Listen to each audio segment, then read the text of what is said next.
Ton meilleur souvenir sur le vélo? Mon meilleur souvenir, ça restera le Lombardie.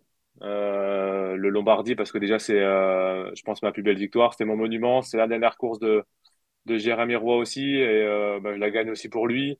C'est le soir des vacances. Donc, voilà, il y a beaucoup de symboles sur ce Tour de Lombardie. Et ouais, pour moi, ça restera la victoire la plus construite où j'assume Ton statut de d'être le leader? favori, Hmm. mon statut de leader, d'être favori par tout le monde. Donc, surtout dans le dénouement de la course, c'était quelque chose. Ouais, on vient de revoir les images là, poser Vincenzo Nibali pour gagner le Lombardie.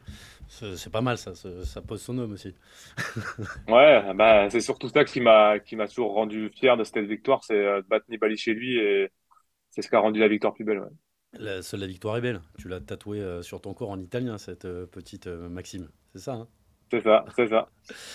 C'est la dernière date, c'est la date importante. Comment tu vas l'appréhender, ce Tour de Lombardie?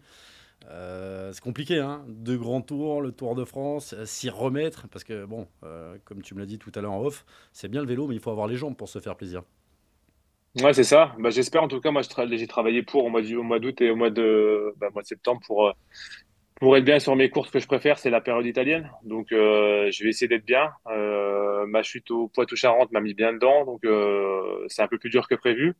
Mais voilà, le Tour de Lombardie, j'ai envie de profiter. Je sais qu'il y aura beaucoup de monde qui seront là. Ça va me mettre un peu de pression aussi parce que je vais être un peu au centre de l'attention et je sais pas ce que j'aime le plus. Donc, voilà, j'espère que je vais quand même profiter de ma course et que tout ce qui sera autour de la course, ce sera plus après la course, on va dire, pour que je puisse être un peu plus tranquille au départ. Ouais. On a été très touché par l'émotion de Marc le jour du Markstein. Marc il disait en fait, moi je m'attendais à ce que ça soit le Lombardie.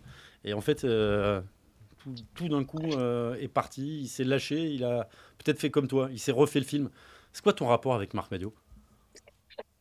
Bah, mon rapport avec Marc, ça a toujours été un rapport assez simple au final, parce que je pense on a souvent été on s'est souvent compris, on s'est engueulé, ouais, un peu une relation père-fils, mais ça a toujours été une relation assez forte au final. Et moi, ça a toujours été quelqu'un que j'ai beaucoup appris. Il m'a fait beaucoup rire aussi parce que Marc, c'est quand même un sacré personnage.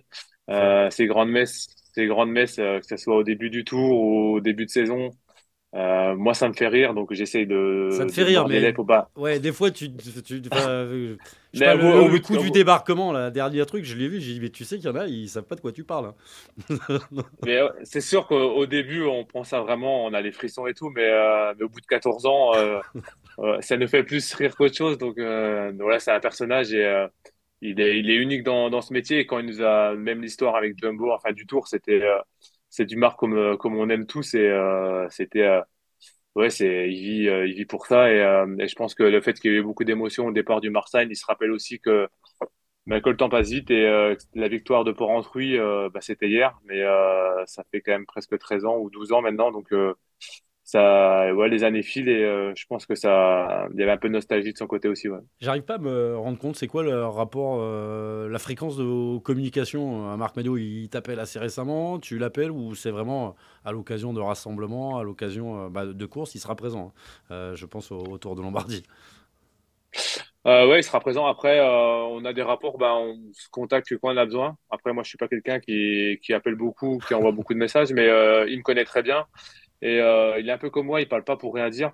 Et voilà, quand j'ai besoin de l'appeler, je l'appelle. Quand je lui envoie un message, voilà, quand je sais qu'il m'appelle, c'est qu'il y a une bonne raison et voilà, souvent, voilà, c'est qu'il y a une bonne raison tout simplement. Mais quand on se voit, on discute beaucoup ensemble.